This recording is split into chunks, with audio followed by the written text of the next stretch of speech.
Contract చేసి కష్టపడి సంపాదించుకున్న పైసలు, ఎవరిని మోసం చేసి, ఎవరినో గల చేసి, ఎవరినో ఇచ్చేసి, ఎవరినో గోల్మాల్ చేసిన పైసలు సంపాదించిన పైసలు కావాలి.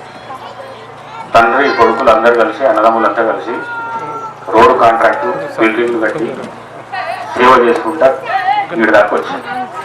అది ఇది ఎప్పటికీ ఉండేది. వెనుక ఉన్నోళ్ళే మనల్ని ఎప్పుడు దొక్కుదామని చూస్తారు. అది గ్రహించాలి, ముందే గ్రహించాలి, కానీ అన్న గ్రహించలేకపోయిండు.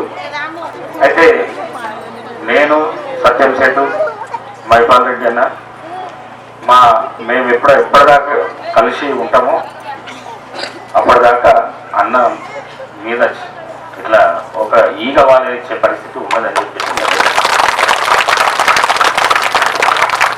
ఎట్లా పరిస్థితి ఉంటుందేమో. 2 సార్లు అంటే ఇంకా 10 ఏళ్ళు, ఈ 3 ఏళ్ళు మళ్ళీ ఇంకా 10 ఏళ్ళు అంటే 13 ఏళ్ళు కిషన్ నాయక్ అన్న ఎంబడి, ఈ తాండా ప్రజలు ఎంబడి, మీ ఎంబడి నేను ఉంటాను. మీకు ఏ భయం లేదు, ఏది లేదు, అన్నిటికీ తోడుగా మీ ఎంబడి ఉంటానని చెప్పేసి తెలియజేసుకుంటూ సెలవు.